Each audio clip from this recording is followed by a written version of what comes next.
this is Tom Bronson, and welcome to the Maximize Business Value webinar series, a series of educational webinars for business owners who are passionate about building long-term sustainable value in their business.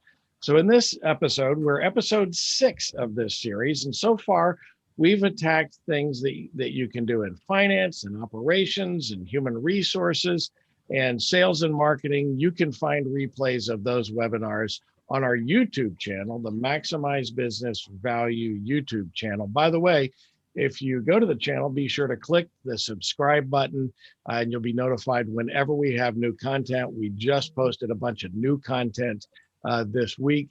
Our pod snacks, I'm not going to spend any time talking about that, but they are a lot of fun and getting a lot of action. If you haven't been there, you should go there. There's Tom Neeson. Welcome, my friends. Good to see you. And Michael Byzantine, so happy to see you. Of course, I'm Tom Bronson, president of Mastery Partners. And today I'm thrilled to be joined by Scott Snider, who's the VP of the Exit Planning Institute. The Exit Planning Institute is the premier resource of learning, knowledge, and future-oriented research for the exit planning professionals. EPI delivers innovative learning experiences, performance-enhancing resources, and strategic tools designed to advance the exit planning profession. So prior to that, Scott actually owned and successfully transitioned his own business, maybe multiple businesses. I'll let him tell you a little bit about that. Scott, introduce yourself. Tom, thanks for having me. And hey, everybody, how are you? It's good to see some SEPAs on our call or our webinar here today, too. So, yeah, I guess a little bit background. Yeah, I think, and I usually, Tom, tell it, you could read the formal bio, but I usually try to tell my story in the form of I guess why I'm passionate about what we do here at EPI. So passion one is you touched on it, is that I'm actually an exited owner. So I was able to exit my first company in 2010, which allowed me to partner then with my dad, Chris, who at the time was an advisor, much like probably all of you. He was doing M&A advisory, investment banking, exit planning, and became a SEPA in 2008. And then when I came along in 2011, I helped him, and at the time his business partner, Andy, grow their advisory practice here in the Northeast Ohio area, which kind of leads me to my next passion for what we do today, is that we took then in 2012 and 13, when we bought EPI, we took the strategies that we thought were really working there, both implementation and the methodology itself, brought it to the Exit Planning Institute. And for the past, since I came here in 2014, I've been able to travel around the country implementing those strategies with folks like all of you. And really, to me, it's really building a new business. It's building a new service line. It's connecting to an owner in a new way. And that's, I think, really fascinating for me as an entrepreneur.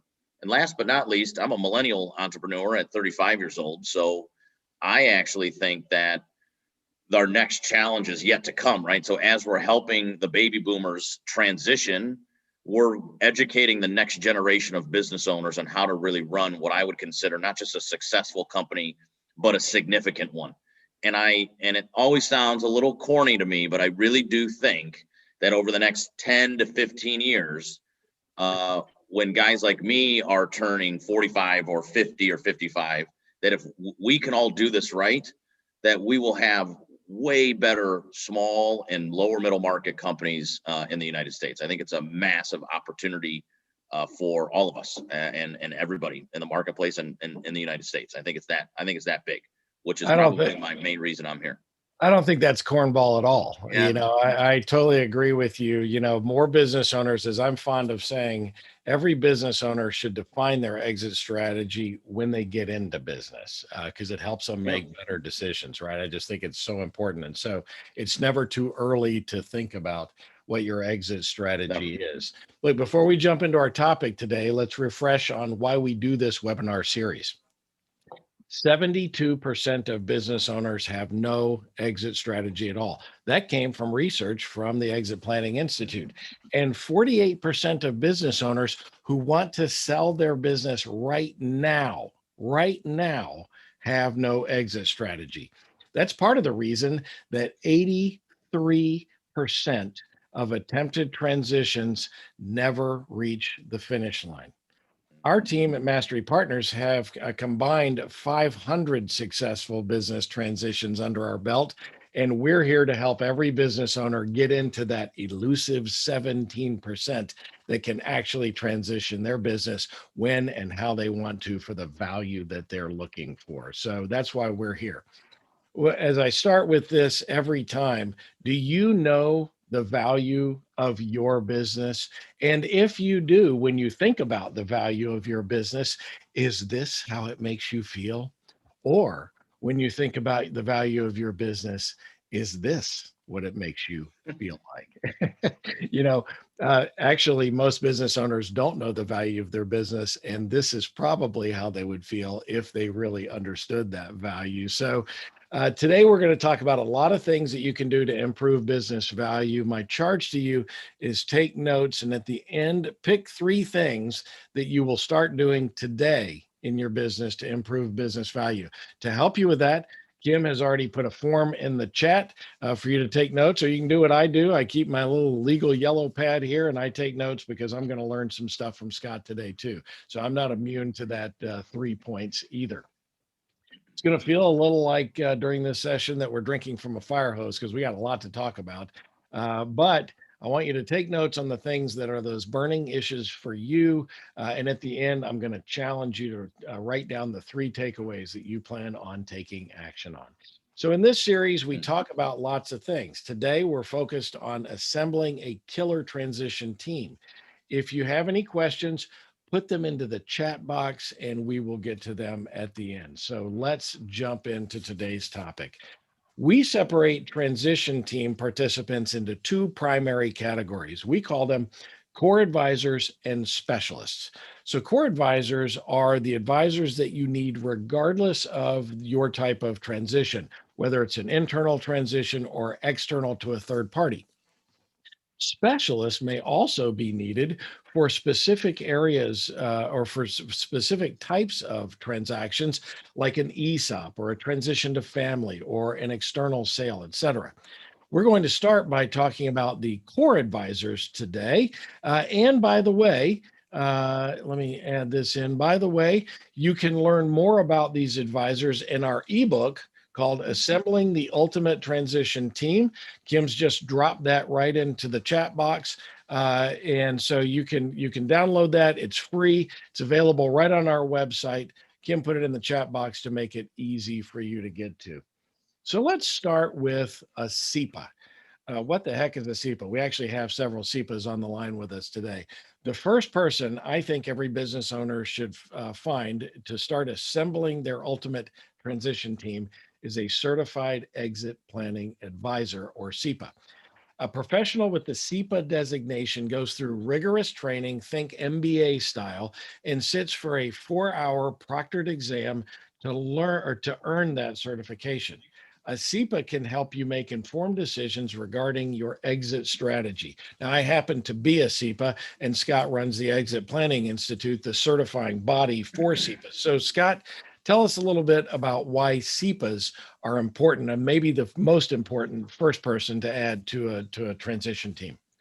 Yeah, I think that's a good question. So I think when I think of that in maybe 2 or 3 ways. One, a part of your training is learning how to be a better collaborator and connector of people.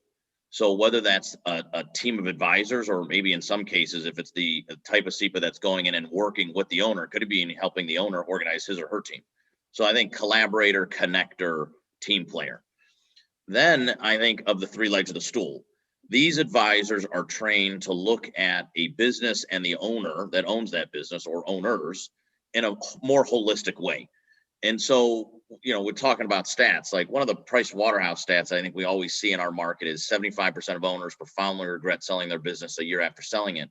And it's usually because they haven't focused on that personal side. What's next? I don't care if you're 35 or you're 65, there's always what's next. So the SEPA is something that's going to take a way more holistic approach, and then be able to tell you, at least in a high level scenario, before we kind of get deeper into a diagnostic, is, how ready and attractive is your business today, and where can your business go? So I think it's critical that we start with the SEPA, because they kind of act as, I call, like almost like a CVO, like a chief value officer. They're going to conduct this whole orchestra and make this whole thing go. and really help us to drive significant value into our businesses while aligning our business, our personal and financial goals. I agree with that. Now, SEPAs come in different flavors. I happen to be a value advisor, and I know that EPI is about to do some educational stuff around value advisors. Yeah. But what other kinds of flavors are there for SEPAs?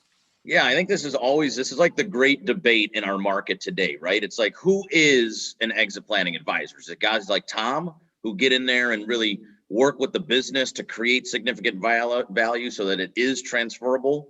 Or is it a financial advisor that's perhaps working on the personal side, and maybe just simply educating the owner and bringing them to somebody like Tom? I would challenge that both are needed in our marketplace.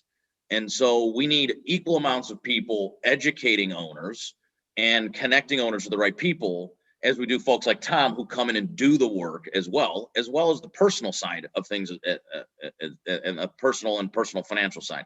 I would challenge that all of those people are exit planning advisors.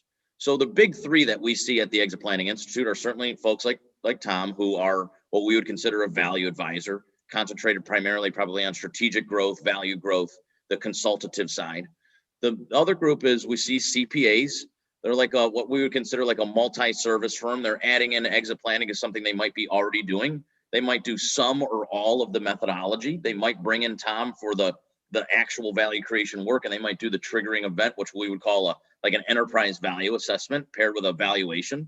And then the last group is a financial advisor or wealth manager. These folks are typically not doing the exit planning work, but they're becoming SEPAs to become better collaborators, get involved in the team earlier on, and frankly have a better, more educated and deeper, more holistic conversation with their business owners. But the big three we see: financial advisors, CPAs, and consultants. It's funny. You might think that I would be threatened, right, if there was another SEPA involved. But my dream team, I help our clients assemble their ultimate exit team, their transition team, and my dream team would be filled with everybody who is a SEPA. I want the CPA, the attorney, the financial planner, all of those guys.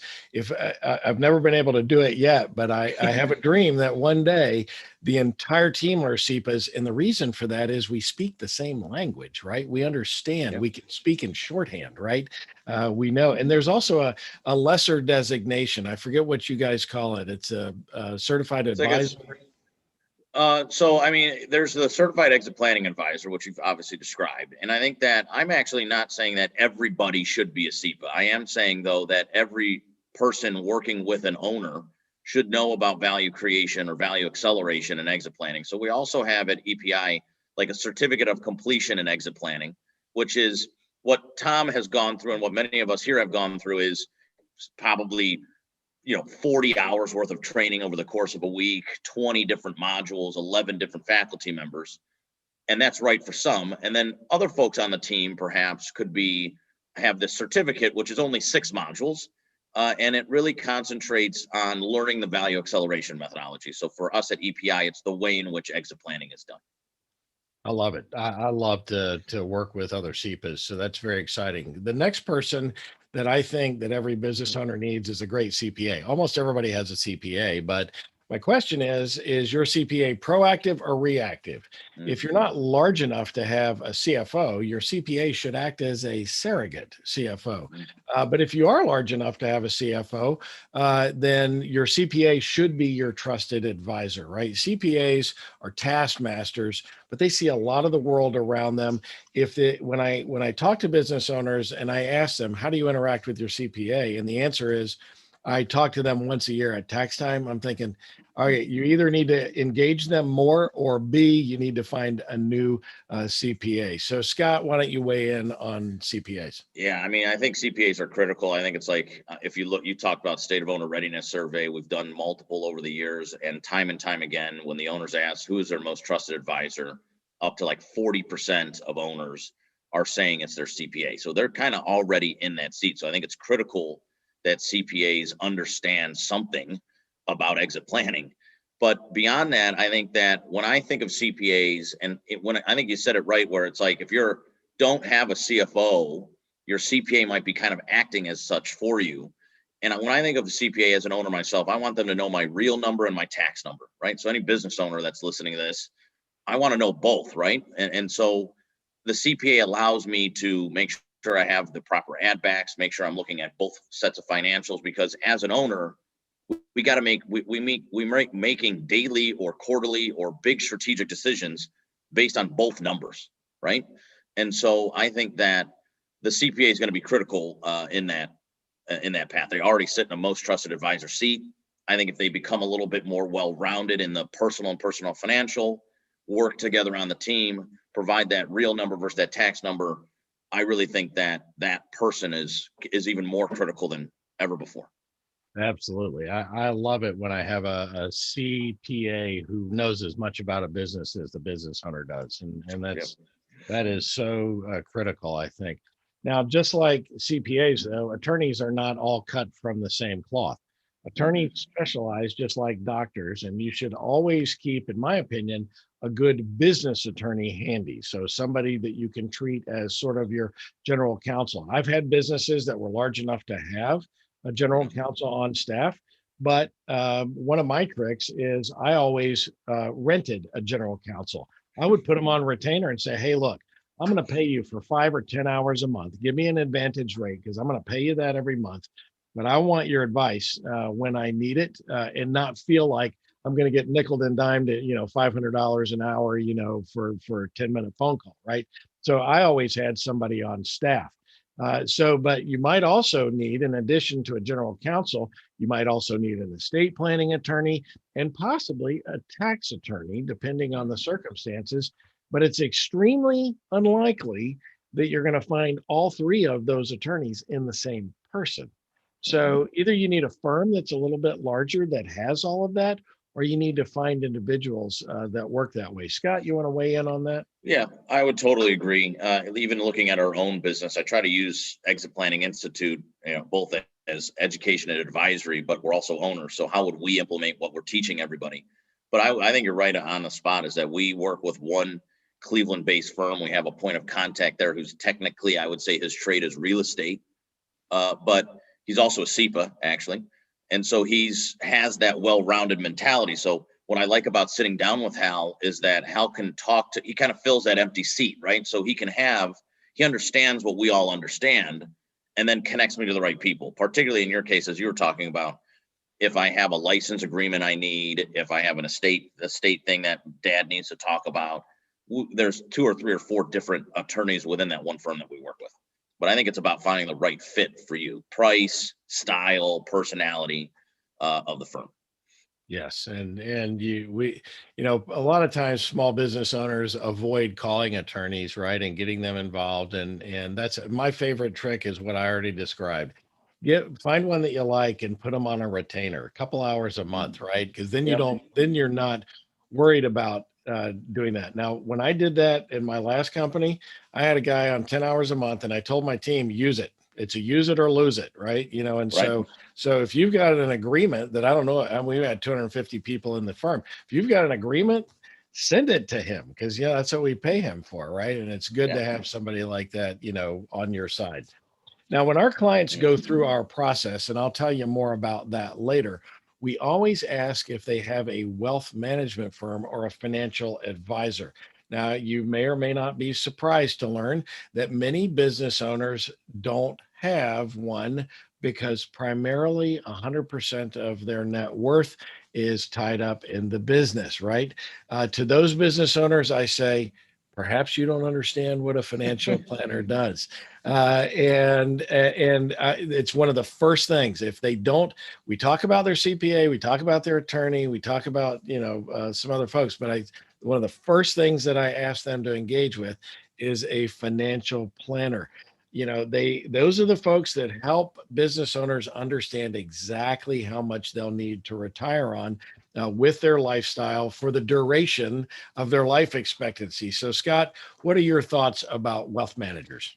I think this is like the most underutilized or overlooked advisor. And I think what a shame, right? But it's to the point, it comes with education, because an owner, probably 70, 80, 90% of their wealth is trapped inside of their business. So most of us as owners don't interact all the time with a financial advisor, probably because we're a little bit misinformed about, to your point, what they can do. I think if owners stop looking at their business as just a business that produces X, Y, and Z and start looking at their business as another investable asset, it changes the conversation. So if I'm saying, look, I know I want to do in the next act of my life these types of things, and without my business, I know I need this much money, I would do a wealth gap analysis, right? I would say, okay, this is how much I have outside of the business. This is my goal. And likely that missing piece is going to be filled by the business. So in order to have the business conversation about how can I enhance my EBITDA, how can I grow my business, it's really all about filling the wealth gap. So who knows the wealth gap? The financial advisor. So we got to involve them earlier on. It's a shame when we looked at that state of owner readiness survey, CPAs 40% of the time, most trusted advisors, financial advisor 4% of the time, only 4. And so I think our challenge at Exit Planning Institute is to take the CPA or the financial advisor from 4 to 40. And so that core team is basically what you're building right now, is that you have somebody legally looking at it, you have somebody from an accounting and business standpoint looking at it, you have a person like you from a value growth, value creation standpoint, and now you have somebody from a personal financial standpoint.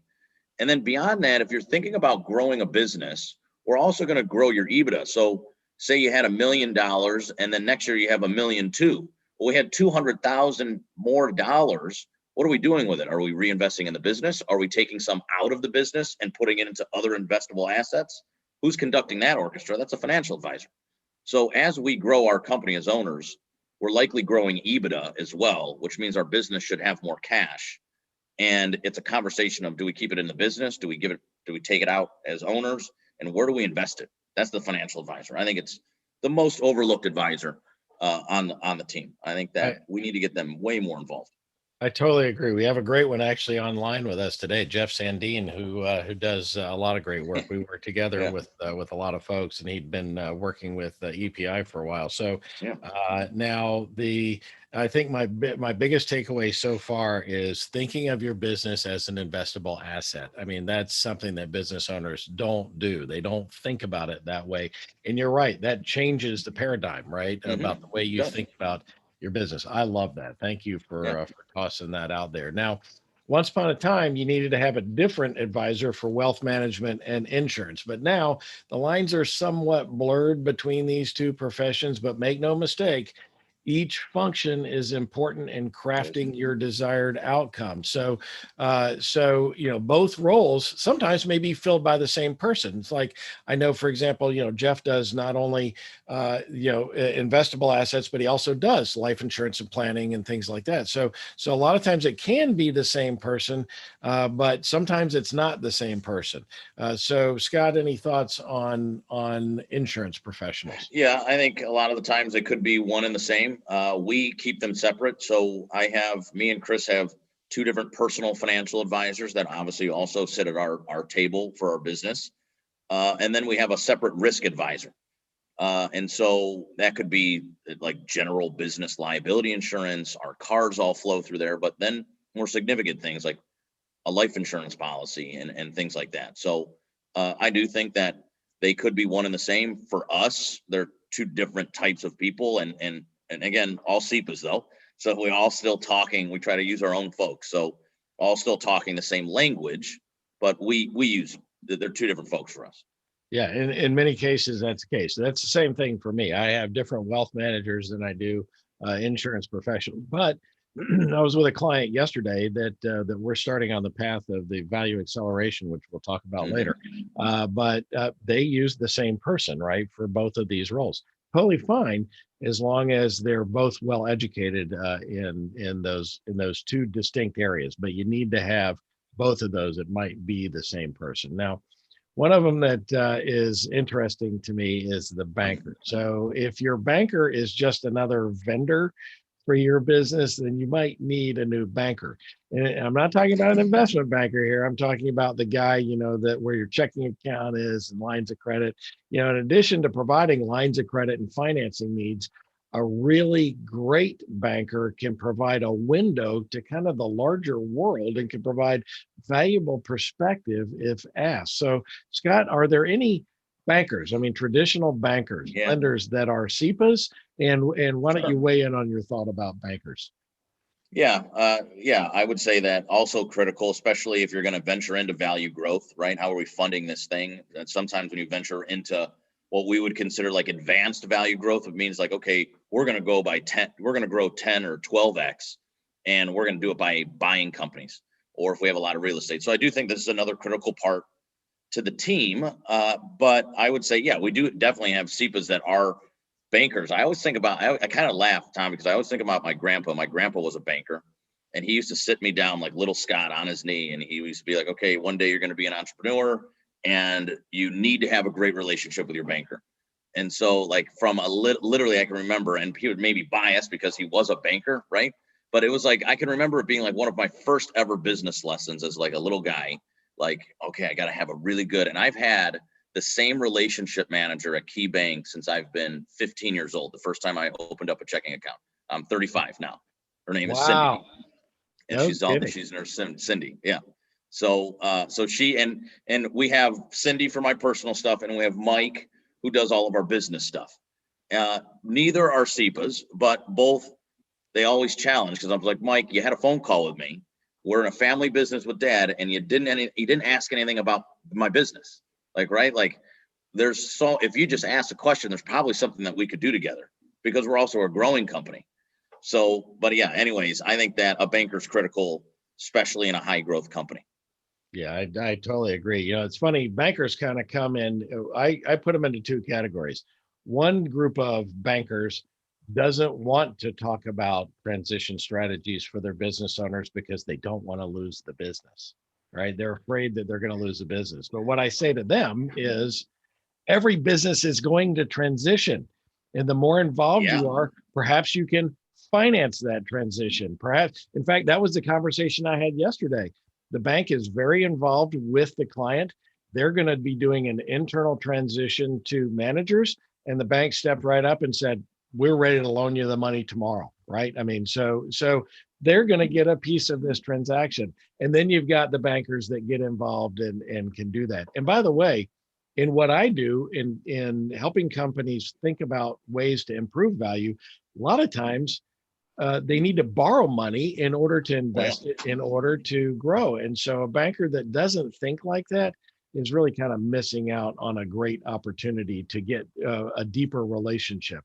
So those advisors are what that are common to kind of every business transition, all what we call the core advisors. But now I want to talk for a few minutes about the specialists that you might need depending on the type of your transition. So Scott, I'll let you lead a little bit of this. Sure. Why would a business owner consider adding a family counselor to the mix? So I think it's like another, I'm glad you're having this conversation, because I think we think a core team a lot and we don't focus on all these specialists that might come in and out of the equation. So I'm probably biased a little here. Obviously, we're a family business, but I would say that every business is a family business, right? Whether you have family in the business as owners, or your people working for you in the business that are family members. I think every business, again, if you're looking at it as an asset, every business is kind of personal as well. For folks that do own a family business, I could tell you, again, trying to use my own story as a case study for you and trying to be very transparent, is that a family counselor, a family business advisor, has been critical to Chris and I not beating each other up at the Thanksgiving table, right? And it's been critical for us, right? It's been critical for Mom, who loves the benefits from being married to a business owner, but does not want anything to do with the business. And also the family counselor has allowed my sister, who also doesn't really want anything to do with the business, but is an attorney, so very savvy, understands what's going on. Our financial advisor and our family counselor has allowed our family to come together. And some of you know me more personally. I'd like to think Dad and I have a really good relationship. Two kind of different folks. And Dad, again, baby boomer, trying to transition. Him and Mom just bought a lake house. What I saw in our family counselor, it's allowed my dad particularly to understand personal purpose and begin to start living that, frankly, in the last 18 months. But it's also given us tools for, and it's given us tools for communication. So like a lot of people in the EPI world know Tom Deans. I wouldn't say he's a family counselor, but he's a family enterprise specialist. In the back of Tom Dean's Every Family Business book, there's the family business blueprint. And it's literally just a Q&A product, a Q&A like one pager that Dad and I literally sit down every December and ask and answer each other questions and see where we agree.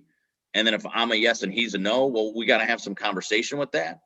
And typically today we could have that conversation, but we know if it's getting a little intense that we better call up Kyle, because Kyle's going to come in and make sure that we're not like Royal Rumble in the office.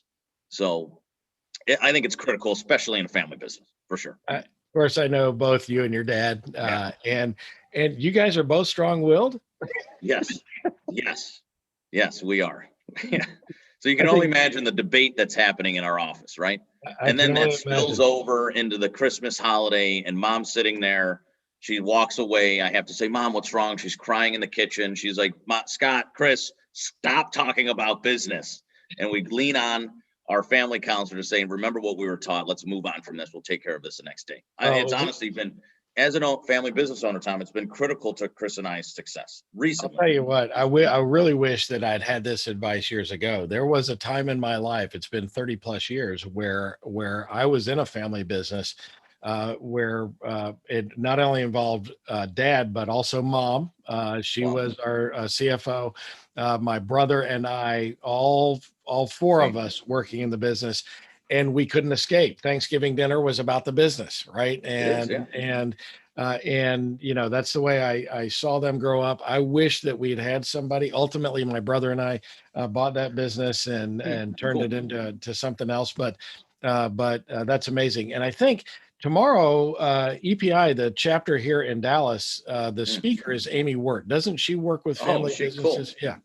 Yeah, she's a family business advisor. She's got a couple of unique, I would say, niches about her. But yeah, no, she's one of, I would say, within the EPI community, certainly one of the top family business specialists that SEPAs have, for sure. Yeah. So for those of you here in Dallas, if you're a part of the EPI community, you really don't want to miss that. It's tomorrow morning. I think at 8:00 is that next meeting. So let's say that you're working with your core advisors and you've determined that the best type of transition strategy is forming an ESOP, an employee stock ownership plan.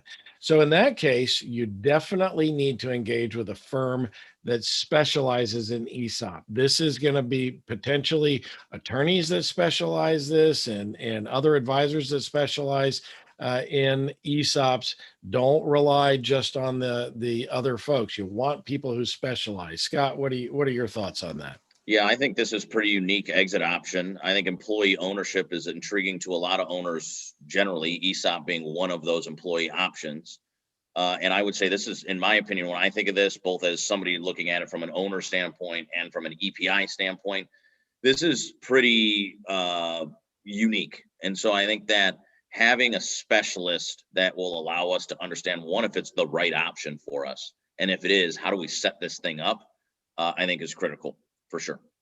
Well, like you said, I mean, it's a very small percentage. I want to say I recently heard stats, and I'm actually hosting a podcast we're going to record next week with an ESOP specialist. And I think the stat that someone tossed me was like, it's really small percentage, only like 3% of businesses do an ESOP. And it takes certain personality type. It takes certain, way that you're thinking about it. And it's almost a philanthropic bent, the owner's going to get paid, but he's more concerned about the future of his business. I know lots of businesses. I actually have two clients that are going through doing an ESOP now, and it is a special type of situation. So you need a specialist who really focuses well on that. So you might also need a philanthropic advisor. So Scott, what are your thoughts on getting a philanthropic advisor? Yeah, when we were going through the presentation, I think that another great advisor to introduce, it's something crazy. So we teach a part of the SEPA program, a charitable intent module. And I don't remember what the exact stats are, but when I read them, they were kind of surprising in a very good way. Something crazy, like 90% of business owners are charitably inclined, both with their time and their money. And so I think that And it's also not just, it's obviously a good thing, but it's also a tax thing. So having the right advisor, again, kind of like ESOPs, in its very specific role, I think is critical. Now, this could be a part of your financial advisory firm. It could be a part of your law firm, the law firm that you have there. But nonetheless, having somebody that, if your family enterprise or your business is charitable, and charitably inclined, I think having the right strategy here is like as critical as having a business strategy or a financial planning or a financial plan. I think that that this is a unique advisor that can allow the owner to get done what they want to get done. I think a lot of larger companies too, Tom, like remember back in the Aspire Management days, one of the companies that Chris sold, they rolled some of the funds into their own foundation, and then they went back out into the greater Cleveland community and were being able to fund these other small nonprofits that had really good causes that their family was passionate about. And they had a philanthropic advisor for sure. No, I love that. I think I didn't know that stat, that's a very high It's percentage something, of I'll have to pull folks. them and send them to you, Tom. It's something like literally, it's like, and then something like the average lower middle market company, like 2 to 5% of their net profits are go to charitable. Like I would say the one thing that we didn't go lean on last year in 2020 at EPI is we made the same charitable contributions that we would always make. We didn't Oh, we didn't we didn't take those out and try to manage our expenses there. We made the same amount of donations in EPI's name than we ever did before. that's awesome. And I think many business owners are the same way. And so, Yeah. but there could be tax advantages, like you mentioned. There could be ways to do this. The worst thing a business owner can do is get the pile of money in their bank account and then decide what to do. Well, right. Yeah. You It's all need, about planning. because guess what? By now, the government's going to get their more than their fair share. But if you've done proper planning and philanthropic, if you're philanthropic in the way you think, then if you do the proper planning, you can really minimize the tax consequences of that exit event. And so it's really important to be thinking about those things. So the final person, and I think we actually had some folks registered today. The final, what I call to be, the non-core advisors, but that you would need if you're doing a certain type of a transition is if you're going to transition your business externally, unless you've done it before, you need an investment banker or a business broker. Now, this is way too broad a classification, but I'm going to try and separate these two for you. For the purposes of this discussion, I think of investment bankers as kind of working with larger middle market businesses, kind of 20, 25 million in revenue and above. Many times they'll actually tell you their floor on earnings. So EBITDA, they only work with a $2 million and above or a $5 million and above earnings, but each individual, investment bankers think of it different ways. And then brokers are folks that work, that do similar things with the companies, but they typically work with the smaller companies, kind of less than that threshold. Now, Scott, if I'm not mistaken, your father was an investment banker before you guys purchased the Exit Planning Institute. Yeah. So tell us your thoughts about the need to engage one and what every business owner should kind of look for in hiring the right investment banker or business broker. Yeah, you're right. That's one of the reasons Chris actually became a CPA, was much like our founder, Peter Chrisman, is they felt that something was missing, right? They were concentrating on just the sale and they weren't concentrating on all this planning that should go on over a course of several years. So he became a CPA. But I would say that what I think is most people bring in this investment banker at the end. I think this also, I don't think they're core team, but I think they should be brought in all the way at the beginning to share insights. Because if we are thinking an external exit is the way we want to go, they are going to understand that process and understand what we need to be ready to get there. And so I think they almost sometimes work alongside this value creator, or this value growth advisor that's really securing the business for transition. But I think it's very helpful early on to have the insights of either or the investment banker or the business broker, because they know that process. And so I think they also know kind of what's happening in the market, the reality of the market. What kind of multiple might I get? What kind of earnout might I have? So I think getting their insights early is critical to our planning process, because I think at times it also might shock the owner. Like I might have to in a smaller business, provide some seller financing. I might, in a larger business or in a sale to a private equity company, I might have to stick around a couple of years. And so knowing that earlier on allows us to become a little bit more educated in the process. But these folks are going to be absolutely critical if you're selling to a third party, no doubt about it. Yeah, and you really should find somebody that it has either specializes in your Sure. industry, because then they'll have the right contacts. They'll know who the prospective buyers might be, but they'll also have that really critical information. They'll have a database of how things are They will. transacted there, and by the way, those things move, right? You might have an industry that trades. I had that happen to me. I had an industry that was trading, owned a business in an industry that was trading on a multiple of recurring revenue for many Mhm. years. And we were building our exit strategy around that. And then almost overnight, Yep. it flipped from being a recurring revenue purchase to being an earnings deal, which is most transactions, right? Or it's earnings. And we had to retool our business instantly because we were running toward a recurring revenue number when suddenly we needed to run toward an earnings number. But we wouldn't Hmm. have been able to pivot that way unless we understood that. And so a great investment banker or broker can give you insights in those areas. A couple other quick things, if we haven't driven the point home yet, it takes a village. Every business owner needs to surround themselves with the right team, and it takes perhaps more people than you think. I was having a conversation with a great friend who does some financial advising, and he was telling me just last week about a transition team that he'd been working with this business owner, and they had a meeting with the entire transition team together. There were 38 people around the table. 38 people. Now, that's not all. Some of them were insiders into the business, right? But that's what we like to do. We like to orchestrate like an annual meeting with Yep. all of the advisors so that we're all on the same page. And you never know.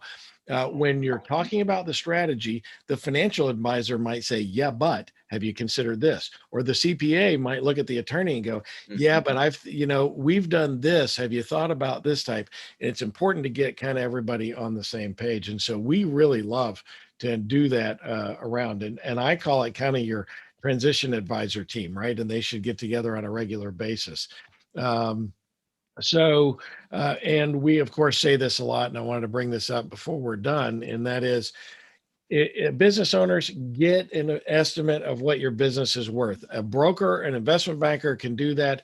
We do that as a key component from one of the first things that we do when we engage with a client. And part of that reason is I would say, and I probably need to go after this scientifically the way you do at EPI and really poll to understand how many business owners really understand the value of their business. I can tell you out of the hundreds of clients we've worked with, maybe two of them actually had an accurate understanding of what their business is worth when we engaged. Most of them are looking at it, and when we give them our opinion of value, they go, "Oh man, I thought it was worth three times that or five times that."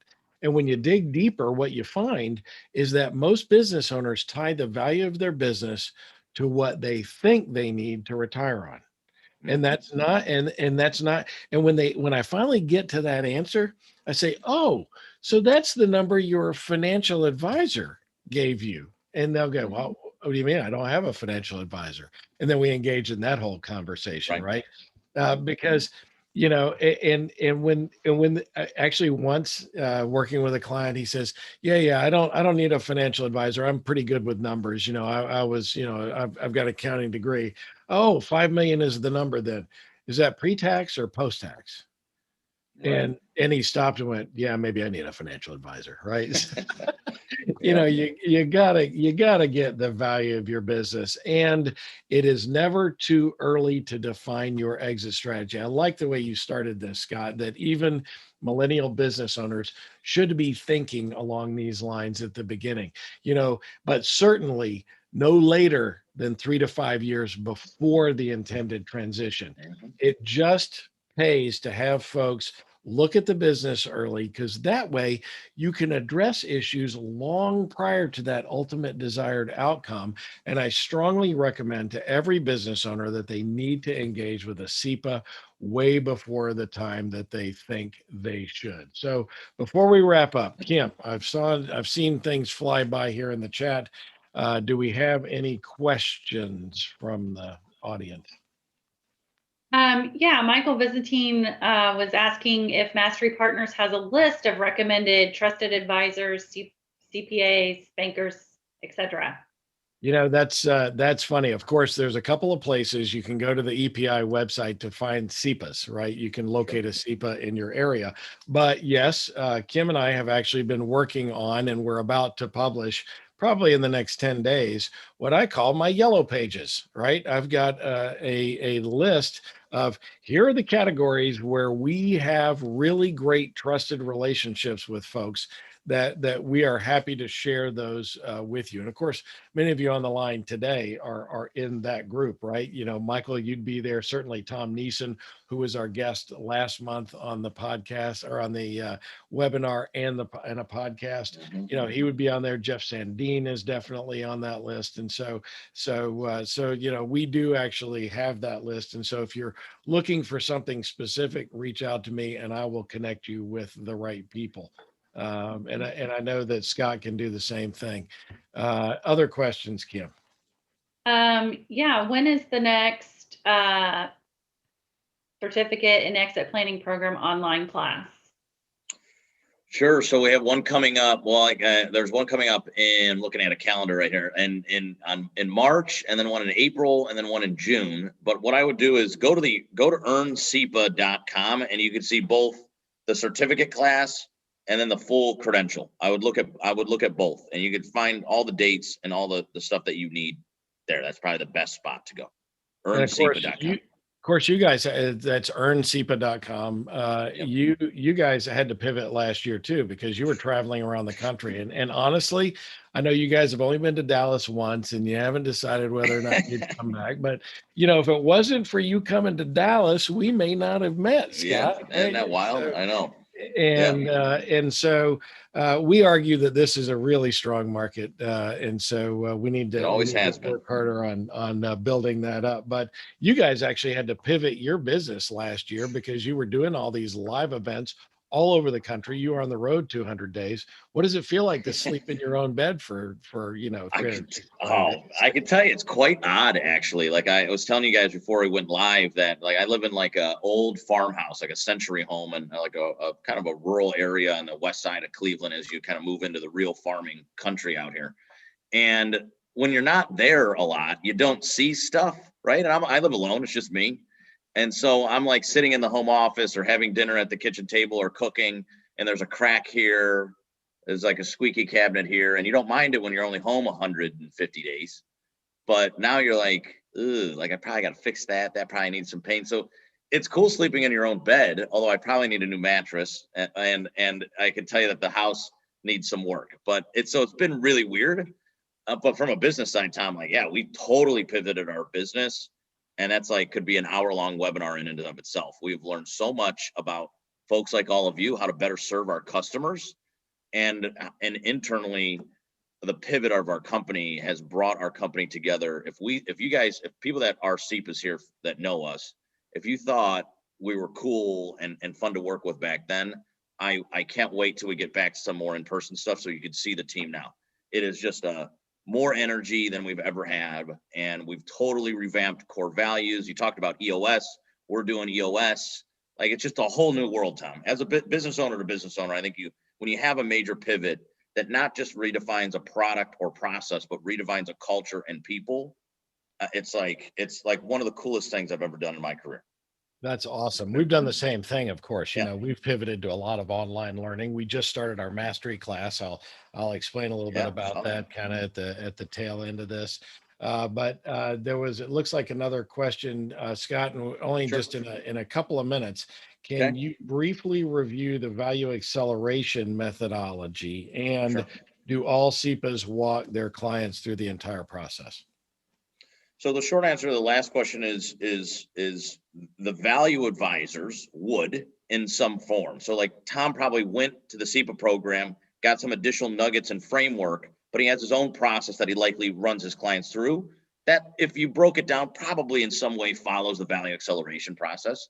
The value acceleration methodology, the easiest and shortest way to describe it is it's a 3-gated methodology: discover, prepare, and decide. Discover is we're identifying value, right? Tom had a slide in here that talked about we should all understand and know the value of our business. Well, a SEPA that would do that work. Remember, some people just educate, some people do the work. The people that were doing the work would do that assessment. We'd take them into the prepare gate, work on 90-day business sprints, always growing value and also aligning personal financial goals. And then always visiting the decide gate after every 90 days that says, are we ready to keep growing, or is it time to put the business on the market or sell or transition internally? Then we go another 90 days, another 90 days. You can think about like walking up a staircase. Identify, protect, build, harvest, and manage is really the owner's journey that's implemented through the value acceleration process. Again, go to earnsepa.com or just shoot me an email. And we have a whole webinar that goes through that I could send you, and you can learn about what's the overview of that methodology look like in greater detail. Well, that is a perfect segue, because I was just about to ask you to, thank you for coming, but how can our attendees get in touch with you? Yeah. So, Kim, I saw you put the Exit Planning Institute in the chat. So if you go to About Us on that website and go to my bio, you can see my email. The easiest way, though, to connect to me, honestly, there it is. Perfect. Appreciate it. Already a step ahead. Easiest way, go on LinkedIn. Just type in Scott Snider, Snider with an I, S-N-I-D-E-R. And we have a ton of content. We have a really cool, our marketing folks are coming out with a Bachelor series, like the Bachelor, the TV show. So, right, if you go, I'm going to share an article today. It's coming out after I get off this webinar. It is literally hilarious. It says, Happy Valentine's Day. Now let's talk about divorce. So, and it's an article all about the 5 Ds and how some owners, a divorce could destroy their whole business. But it's for anybody that watches The Bachelor, I don't really know, but a lot of folks in the office do. And it's a Bachelor themed exit planning series. So a lot of cool content, a lot of stuff that'll make you laugh, but also things you could share with your business owner. My contact information's there. LinkedIn is the best way to go. Scott, you can't kid a kidder. I know you're glued to the television watching The Bachelor and The Bachelor. I mean, maybe with my mom, like if I'm having dinner with mom and dad and mom's like, just stick around for the show. And I see dad sitting there like, I'm doing it, so you got to do it. So I'm like, all right, we'll sit down and watch it. My wife watches those shows. She records them on DVR, and I'll walk in, I'll sit down, and within 5 minutes, I'm just shaking my head and going, are you kidding me? And then I'm going back to work. I just can't. I mean, I get down on other like crazy reality TV shows, but The Bachelor, I just can't. I can't seem to get my hands around that one. Yeah, I can't either. So you can find Scott on LinkedIn. Of course, you've got the email here. Great guy to get to know. And of course, you can always reach out to me, and I'd be happy to make a warm introduction to my good friend. But this is a lot of information that we've talked about today. So now what? Over the next few minutes, I want you to write down the 3 things that you need to take action on, right, to improve the value of your business. And while you do that, I'm going to tell you a little bit about what we do at Mastery Partners. We partner with small and mid-sized business owners to design and execute the ultimate exit strategy so those business owners can transition their business on their terms and for maximum business value. We have a 4-step process that we use, and we take every business owner through that in order to get them to the finish line. It all starts with step 1, the transition readiness assessment, where we examine the business end to end so you'll know exactly what you're doing right, what you're doing wrong, and what needs to be tweaked. In this step, we also tell you exactly what we think your business is worth today. Think of it as a snapshot of where you are today. In step 2, we work to really discover what the ideal desired outcome is for your business and for you personally, because we already know where you are today. And once we discover where you want to be, both personally and professionally with your business, we build a bridge to get you where you want to be. We call that the roadmap for value acceleration. Once we deliver that, our clients are free to go execute the plan on their own. They bought that plan from us. They can go execute it on their own, or they can engage with us to drive the process that will help them get to their goals. Now, I will say that if they decide to do it on their own, the only thing they have to agree to with us is a 15-minute phone call once a month with me, because I'm going to hold you accountable to doing that. I don't charge anything for it, but I'm holding you accountable to get to that finish line. And so you have to agree to be able to do that. And then finally, it's step 4. That's what Scott was talking about. It's decision time. Are we ready to transition the business, or do we want to keep going and keep adding value to the business? And there are thousands of firms out there, of course, that can help you with your business. And frankly, and a lot of folks on this call today are folks that can help you improve your business. And in my opinion, any number of them would be great for you and your business. But we hope that you'll consider engaging with us, because we are all about ridiculous results, driving them, owning them, achieving them.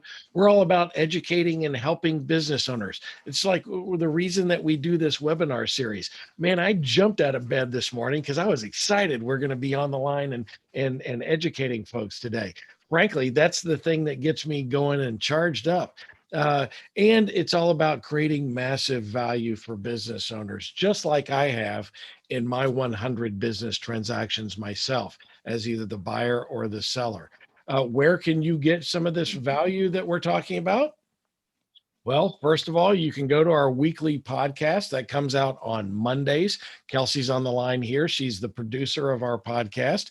You can tune in to hear more maximized business value wisdom to that each week. We are everywhere that podcasts can be found. Just search Maximize Business Value, or my personal favorite, every time I walk by the Alexa out there, hey, Alexa, play Maximize Business Value, and it'll start with the latest episode for you. I love that. It drives my family crazy. And of course, we hold this monthly webinar series. Our next webinar is planned for March 11th. I love February and March in non-leap years because it's basically the same day, right? And so we're doing this on March 11th. Of course, I would also encourage you, if you don't have it, you can go get my book, Maximize Business Value. It's available on Amazon, or you can reach out to me. I have copies here. You might also think about reading Chris's book. That is great for exit planning advisors. They should go do that. There's a link to it on my website. You can go and buy it there. Thanks. And Scott, you've written a book, right? Yeah, it's a small ebook. I wanted to embrace an owner's perspective on value acceleration. So I interviewed 6 owners and basically took their story, combined it into one fictional story, and it's how an owner has walked through value acceleration. It's called Fishing for Value. I love it. You actually used it at the last live conference, right? As a case study program. It's a great book as well. And of course, we'd love to have you join us for our 12-month mastery class. You can learn more about that exciting program at MBV, Maximize Business Value, MBV Mastery Class, master with a Y, just like Mastery Partners, mbvmasteryclass.com. In the class, we walk participants through our transition readiness assessment, which is step 1. We help them build a leadership toolbox, and they can participate in a peer group community with other business owners. We teach business owners our success formula and the things that they need to do to get to the next level. We'll be starting another mastery class coming up probably next quarter, but you can go to the website and check that out. And of course, if you want to talk to me directly, you can go to masterypartners.com, click the link to schedule a call, or you can call my cell phone, 817-797-1488. Thank you for being with us today, Scott. Thank you. You've been a great guest. Appreciate it. Thanks, guys. See you. Awesome time. See you, folks. Thanks for coming.